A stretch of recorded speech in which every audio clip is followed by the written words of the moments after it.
You're listening to the Valley Labor Report. We've got to unite as workers and demand the respect we deserve from the boss.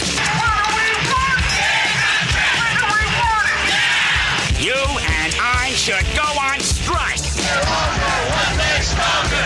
One day longer. One day stronger. We are workers united. If we don't get it, if we don't get it, if we don't get it. Last week in Southern Labor, we are bringing you what happened in the last 2 weeks across the South in the labor movement, courtesy of Jonah Furman. You can find out what happened in the rest of Southern Labor on his Substack, whogetsthebird.substack.com. We're going to jump right into new organizing. 93 aircraft mechanics at Fort Hood, Texas are unionizing with the machinists. We love the machinists around here, don't we, folks? 55 construction workers for Omni excavators, plus 52 construction workers for Stealth Construction in the Metro D.C. area are organizing with Laborers Local 11. 32 workers for Lattimore Materials at a limestone quarry in Stringtown, Oklahoma, which is located on Reba McIntyre Road. Jonah thinks it's very important that readers know that. They are organizing with the Operating Engineers Local 627. 19 security guards at the Sanderson Farms Poultry Plant in Palestine, Texas are joining SPFPA. 11 stationary engineers at a LSU health facility in New Orleans are unionizing with Plumbers Local 60. 74 mechanics and clerks in Jacksonville, North Carolina for Vertex Aerospace are organizing with the machinists. 70 drivers for U.S. Foods out of Morgantown, North Carolina are unionizing with Teamsters Local 391, and 5 U.S. Foods drivers based in Charlotte, North Carolina are joining Teamsters Local 509. We love to see organizing in North Carolina. North Carolina actually has the lowest union density rate in the entire United States. So we love seeing workers organize there, that's for sure. There were a few NLRB wins. I think that this one you could count as an NLRB win, which is that an NLRB agent recommended the RWDSU election in Bessemer, Alabama be rerun after finding that Amazon violated labor law and installed a mailbox at the warehouse in contravention to the election agreement. It's just a recommendation and can and will be appealed by the company. Plus, it has to be approved by higher-ups at the board, but observers say a rerun is likely if the union pursues it. 22 security guards at the Federal Trade Commission in D.C. voted 10-0 to join the SPFPA, and 3 building engineers at 950 L'Enfant Plaza Southwest in D.C. voted unanimously to join Operating Engineers Local 99. There were a few losses, decertification, and raids. First, there were 41 security guards at NASA's Michoud Assembly Facility in New Orleans. They voted 18-0 to drop SPFPA Local 129. 110 drivers and mechanics for Garden Trucking in Covington, Virginia, voted 30-65 against joining the Association of Western Pulp and Paper Workers. LEOSU-PBA is raiding 20 SPFPA guards in D.C., and SPFPA is raiding a unit of 10 parking garage security guards at a high-rise in Arlington, Virginia, currently represented by LEOSU-PBA. It looks like those two unions not a fan of each other. That's what I'm gathering. And this one kind of strikes me as a surprise because generally you don't see raids outside of security guard unions. UFCW Local 1996 appears to have filed a raid to raid a unit of 47 workers at Pepsi in Macon, Georgia, currently represented by the Teamsters Local 528. There can be legitimate reasons to want to change your representation, and not able to comment on the kind of intricacies and minutia of what's going on at that local. But hopefully there's not like nasty politicking going on there. For strikes and bargaining, the mainstream media broke its months-long silence on the coal miners' strike at Warrior Met in Brookwood, Alabama, with ABC airing a segment on the fight. That's really cool. Jacobin also published an overview of the strike as more than 1,000 miners and supporters rallied in Brookwood. In labor notes, Luis Feliz Leon, a friend of the show, has another piece on the UMWA strike at Warrior Met. The union has pointed out that, and we mentioned this before, that through the contract concessions over the past 5 years, the workers have functionally given the company $1.1 billion in pay, benefits, time off, and so forth. It's just amazing. It's insane. Absolutely insane. 20 barbers at Fort Lee, Virginia are still on strike with Laborers Local 572 since the 4th of July as contractor Sheffield cut their pay while raising haircut prices. If this strike continues, I want to talk to these guys. You don't often see barbers going on strike. That's something interesting. In what could be considered the first K-12 job action of the new school year, some teachers in East Baton Rouge, Louisiana, Louisiana refused to attend in-person professional development sessions due to the spread of the Delta COVID variant. In Orange County, Florida, 750 more teachers resigned in the past school year than in the previous one, and more continue to leave as COVID spreads, and the union and the district are at an impasse in bargaining over a pay dispute. I mean, we're all the time talking about a teacher shortage, and there's a pretty simple way to fix that, folks. Pretty simple way. You pay the teachers more, and you give them a safe working environment. It is not that difficult.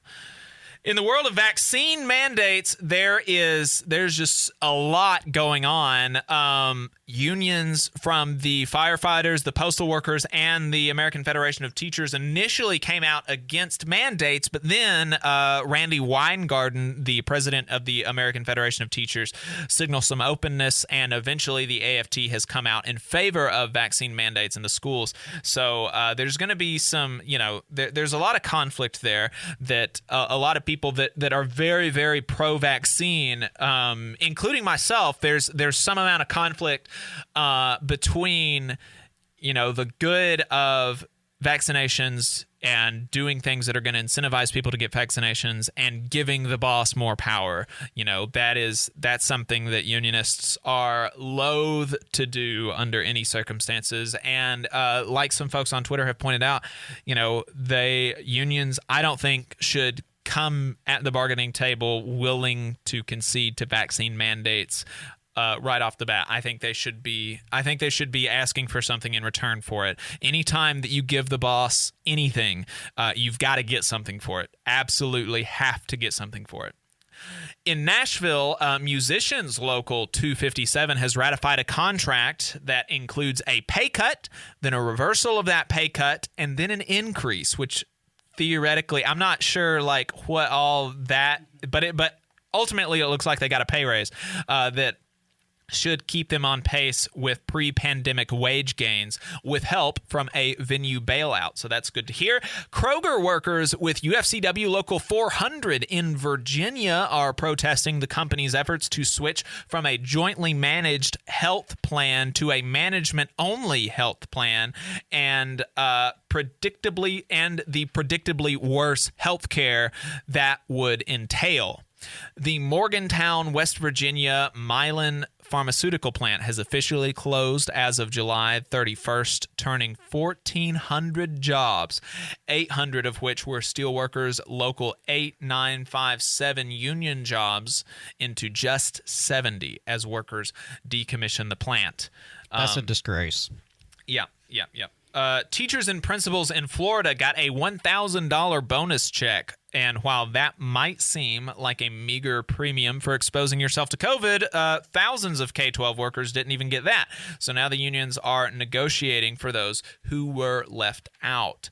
There is some interesting internal union politics, and this is one that I'm really excited for. The IFPTE has a new president, Matthew Biggs, and a new international secretary-treasurer, Gay Henson. Longtime listeners of the show may remember Gay Henson as the president of the Valley-wide TVA Engineering Association, who we talked to about this time last year a few times during the TVA outsourcing fight, where they were trying to contract out to a foreign company IT jobs that TVA management admitted there were no job performance issues and there was no guarantee or even a proposal to save taxpayer dollars through this outsourcing deal that they were trying to go through. Gay Henson and others fought vigorously against that, and they won. Very excited for my sister Gay Henson out of Tennessee to be the international president for IFPTE. Really looking forward to seeing what she does. In politics and legislation, the Texas AFL-CIO is endorsing a series of recommendations to transition to a clean energy economy. We aren't quite there yet, but this is yet another serious crack in the idea that fossil fuel worker organizations will never support a Green New Deal or something like it.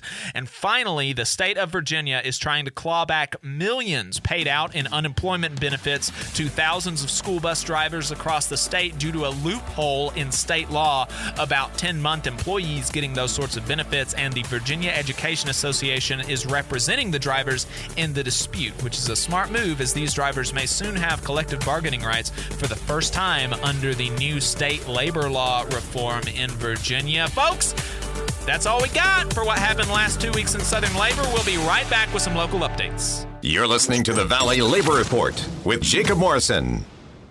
Here in Huntsville, federal employees are an invaluable part of the nation's defense, offering unmatched expertise in engineering and technology and as stewards of taxpayer dollars. What we ask for in return is to be treated with fairness, dignity, and respect. The American Federation of Government Employees, AFGE Local 1858, is a union of working people looking out for each other, making sure that we're treated right. To inquire about joining or to learn more, call 256-876-4880.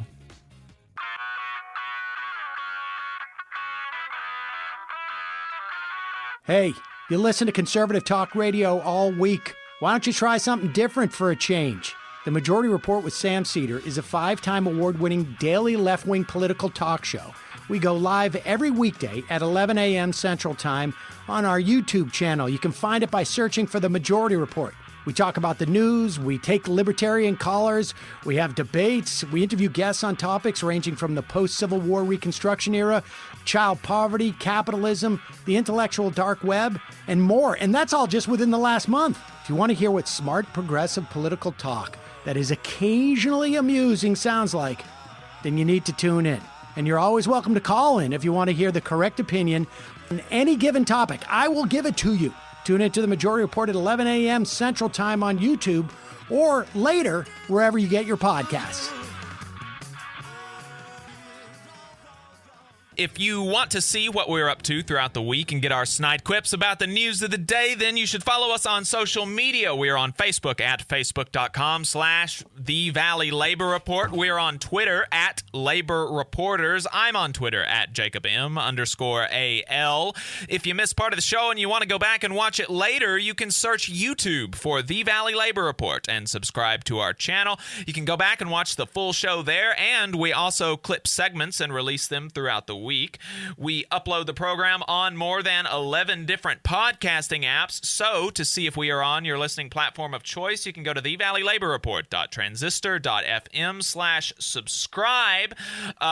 And we've got a website where you can buy our stickers. We are all out of hats now, so you can still go and buy our stickers, though, at thevalleylaborreport.org. And we want to do a T-shirt drop here in the future, and we think we like the idea of doing some kind of graphic tee. with some sort of like labor theme. So if you have any ideas about that, then, you know, let us know. Send us a DM on Twitter or Facebook, whatever you think would look cool. And if we get any cool ideas, we want to commission a local artist to do that for us. And so you know, let us know. We are open to ideas. I've got at least one cool idea that we're bouncing around right now already. So, but more are always welcome.